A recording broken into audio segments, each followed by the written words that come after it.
You're tuning in because you want to understand the important stuff, right? Right.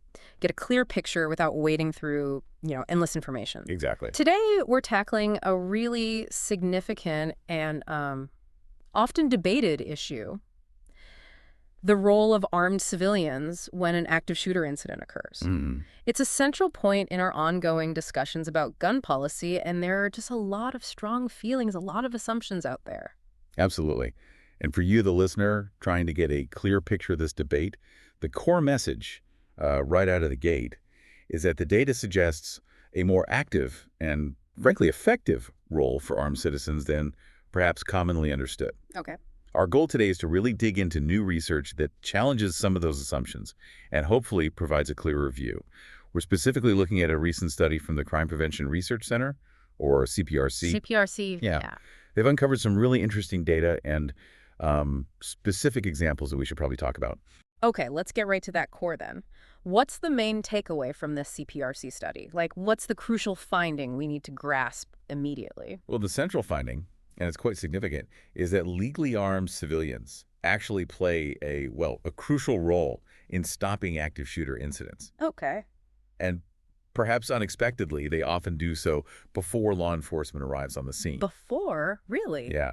This really makes you reconsider some of the widespread concerns that, more armed civilians would just add to the chaos in these terrible situations. That's a direct challenge to what many people believe, isn't it? So how often are we seeing this happen? Can you give us a sense of the scale? Sure. The CPRC data indicates that between 2014 and 2024, armed civilians successfully stopped at least 157 active shooter incidents. 157. Okay. And what's really striking isn't just the number itself, but the incredible speed at which they often occur. Speed. Yeah, we're talking about interventions happening in seconds to minutes, Wow. which in these incredibly volatile situations can absolutely be a matter of life and death for many people. Seconds to minutes. That's a very tight window. And what kind of difference are these rapid actions making? I mean, presumably quite a lot. Oh, definitely. The study points out that these armed citizens are neutralizing threats very quickly, and as a result, likely reducing the number of casualties. Right. In fact, in nearly 35% of the cases the CPRC examined, an armed civilian actually stopped the shooter before any police intervention took place. Wait, nearly 35%? Over a third. That's right, over a third of the time, which suggests that, in a significant number of cases, the opportunity to stop an attack is fleeting and depends on individuals already present. Wow, that's a much higher figure than I think most people would anticipate. The study even hints that the actual percentage might be even higher, doesn't it? Like, due to underreporting. That's correct. The CPRC suggests potential underreporting in, media coverage maybe, as a contributing factor. How Well, if a civilian successfully stops an attacker very quickly, maybe with few casualties, it might not always get the same level of media attention as, say, incidents where there are more casualties and the law enforcement response becomes a more prominent part of the narrative. Makes sense. Yeah, that does make sense. This brings up a really interesting point about how this CPRC data compares to what we've heard previously, especially from the FBI. There seems to be a considerable difference in the numbers. There is a significant divergence. Earlier FBI reports suggested that civilian interventions in active shooter events were quite uncommon. Right, I remember seeing low numbers. Yeah, with a figure around 4.6% often cited. Okay. The CPRC's finding of 34.4% is dramatically different. I mean, that's nearly 7 times higher. 7 times. Yeah. And the CPRC study delves into the potential reasons for this discrepancy. They suggest it relates to how these incidents are classified and reported by different agencies. Classification differences. Exactly. The CPRC study methodology specifically looked for instances where a civilian directly engaged and stopped the shooter. That might differ, you see, from how the FBI classifies incidents where maybe a civilian was present but didn't actively neutralize the threat themselves, or the reporting focused elsewhere. Okay, so a different lens potentially leading to very different numbers. Now, the study also tackles some of the major concerns people have about armed civilians getting involved. Let's go through those. The first big one is the fear of innocent bystanders being accidentally shot. What did the CPRC find on that? This is a critically important concern, obviously, and the CPRC data offers a very compelling perspective here. Okay.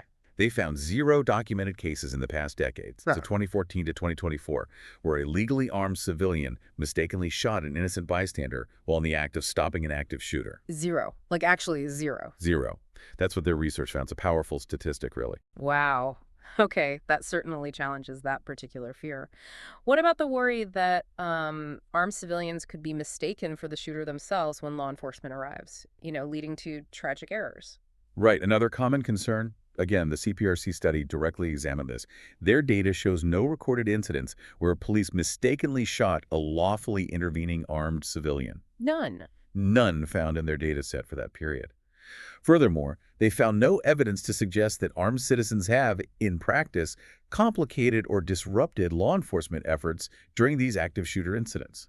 That's another significant point, because the common narrative often includes the potential for chaos and confusion, doesn't it? But the data here doesn't seem to support that, at least in these specific intervention scenarios. Exactly. Okay, so the last major concern they looked at was the idea that an attacker could maybe disarm a civilian carrying a firearm and then use it against them or others. What did the study uncover there? This is another fear that, again, doesn't appear to be supported by the evidence in these specific mass shooting intervention situations. The CPRC found 0 instances where an attacker successfully disarmed an armed civilian who was intervening. Zero again. 0 again. So across these three major concerns, bystander injuries, interference with police, and gun retention, the CPRC study presents data that really pushes back against those anxieties, doesn't it? It certainly does. The findings are quite stark on those points. These numbers are compelling on their own, but to really understand the impact, the study also dives into specific instances where armed citizens made a difference. Let's look at some of those real-life scenarios. The first one mentioned is in Greenwood, Indiana in 2022. Yes. This is a particularly impactful example. Alicia Dicken. He was a legally concealed carrier, and he stopped a mall shooter within just 15 seconds of the attack beginning. 15 seconds, that's astonishingly fast. It really is. Tragically, this shooter had already killed 3 people by then. But the incredibly swift action by Mr. Dicken undoubtedly prevented what could easily have been a much, much greater loss of life. His preparedness and decisive action in that moment were just crucial. 15 seconds. It's almost impossible to imagine the level of, well, courage and decisiveness required in that moment. Another case highlighted is in Houston, Texas, back in 2017. What happened there? In Houston, you had a situation where a legally armed bar patron confronted a gunman who had opened fire inside the establishment. Inside the bar. Yes. And before law enforcement could arrive, this armed citizen engaged and effectively neutralized the attacker. So they stopped it right there. Stopped it right there. Prevented any further injuries or deaths. It really underscores the potential for individuals to act immediately in defense of themselves and others when they are present at the scene. And the last specific case mentioned is in Rockledge, Florida, also in 2017. What's the story there? In Rockledge, this involved a concealed carrier at a workplace who encountered an active shooter. A workplace shooting. Right. The armed citizen engaged the shooter, wounded him, and this effectively stopped what had the potential to become a mass casualty event in that workplace setting. These examples really bring the statistics to life, don't they? It shifts it from abstract data to, concrete situations where people's actions had immediate and significant consequences. Absolutely. They make the numbers much more tangible. Now, the CPRC study also delves into why their findings differ so much from the FBI's. They discuss media underreporting and potential issues with how the FBI collects its data. What are some of the key points there? Like when they talk about differences in classification, can you elaborate on how these incidents might be recorded differently? Sure. The CPRC suggests several factors might contribute to this discrepancy. One is the possibility of a media narrative that perhaps unintentionally tends to downplay or even overlook instances where armed civilians successfully intervene. Well, the focus might often be more on the failures to prevent such events or heavily on the response by law enforcement once they arrive. Quick, successful civilian stops might just get less coverage. Okay. Additionally, the CPRC raises the point that some cases might be misclassified in official statistics. Misclassified. Yeah. For instance, if a civilian acts decisively to stop a shooter before police arrive, it might sometimes be recorded primarily as a law enforcement stop in subsequent reporting. Ah, I see. So the initial civilian action might get kind of lost in the official record if law enforcement then takes control of the situation and files the main report. That's the potential issue the CPRC points to, yes. The way the incident is ultimately categorized might not always fully capture that initial civilian intervention. That makes sense. The details could get blurred. Now, for you, the listener, especially if you are a concealed carrier or maybe considering it, what are the key takeaways from this CPRC study that you should keep in mind? Well, for concealed carriers, this study offers a degree of, let's say, validation for the idea that they can potentially make a difference in a critical situation. Right. However, and this is really important, the study and the author, Herfil, strongly emphasize that proper training and a high level of situational awareness are absolutely crucial. It's not just about having the gun. Absolutely not. It's not just about carrying a firearm. It's about the significant responsibility that comes with it.